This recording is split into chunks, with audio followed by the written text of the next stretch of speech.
Pandemi Corona memang betul-betul telah menaklukkan sebagian besar wilayah bumi, tak terkecuali Indonesia. Sebagian besar kegiatan ekonomi praktis berhenti, roda berbagai sektor industri tak lagi bergerak. Dalam waktu singkat, banyak perusahaan kehilangan pendapatan. Sebagian harus gulung tikar, dan artinya menghilangkan semua pekerjaannya. Yang lain harus merumahkan sebagian pegawainya. Pilihan pahit manajemen perusahaan-perusahaan itu sudah tentu akan meningkatkan angka kemiskinan di Indonesia.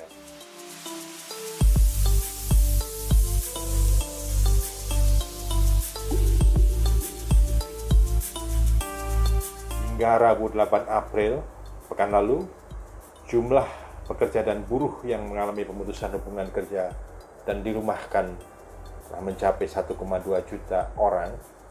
Mereka terdiri dari 74.430 perusahaan.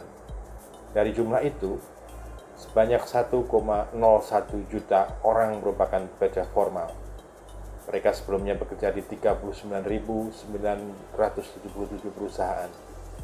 Sisanya pekerja informal yang diberhentikan dari 34.453 perusahaan. Angka itu hampir pasti masih akan bertambah. Lebih-lebih jika wabah ini tidak akan segera berakhir. Sejauh ini, kebijakan pemerintah untuk menopang kehidupan penganggur baru itu belumlah tepat. Ketika jutaan orang kehilangan pekerjaan, pemerintah Joko Widodo meresponsnya dengan mempercepat pelaksanaan Kartu Prakerja. Ini program untuk para pencari kerja yang memang dijanjikan Jokowi pada masa kampanye pemilihan presiden tahun lalu.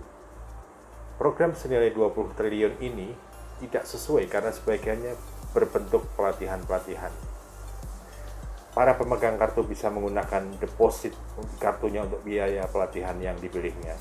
Kartu Prakerja tadinya dibuat untuk warga negara berusia minimal 18 tahun yang sedang mencari kerja, pekerja sektor informal, serta pelaku usaha mikro dan kecil.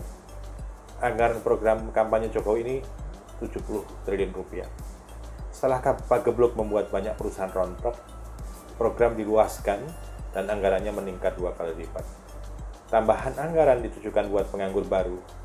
Setiap pemegang kartu tersebut akan memperoleh 3,5 juta rupiah yang terdiri atas biaya pelatihan 1 juta rupiah, insentif 600.000 selama 4 bulan, dan 3 kali dana survei sebesar 50.000 rupiah. Pemerintah menganggarkan penerima kartu ini sebanyak 5,6 juta, yang pendaftarannya sudah dimulai dalam beberapa hari ini. Insentif berupa biaya pelatihan tidak cukup berguna untuk mereka yang baru kehilangan pekerjaan. Mereka jauh lebih menantikan bantuan tunai untuk menggantikan pendapatan yang berhenti seketika. Pendeknya, uang tunai di tangan bisa dibelanjakan di pasar. Sebagai perbandingan, pemerintah di beberapa negara seperti Amerika Serikat, Singapura, juga Hong Kong memberikan uang tunai bagi warganya yang terkena dampak corona. Betul, tidak mudah mendistribusikan bantuan itu ke sasaran. Data kependudukan kita telah lama punya banyak kelemahan. Usaha pemenahan terkenal pejabat korup, seperti yang terjadi ketika pemerintahan Susilo Bambang Yudhoyono berusaha membangun sistem kartu tanda penduduk elektronik. Toh itu tidak bisa dijadikan alasan untuk tidak memberikan bantuan kepada sekelompok penduduk yang tiba-tiba miskin. Di masa krisis, hambatan-hambatan birokrasi dalam penyaluran bantuan itu seharusnya dipangkas. Pemerintah Jokowi juga seharusnya merelakan dana proyek ambisius seperti pemindahan ibu kota baru untuk segera dipotong. Dananya kemudian dialihkan untuk membiayai penyelamatan warga negara. Tanpa program jaminan yang jelas, jutaan penganggur baru itu bisa memunculkan hantaman gelombang berikutnya buat negara, yaitu kemarahan sosial. Kita semua tentu tidak menginginkan hal itu terjadi.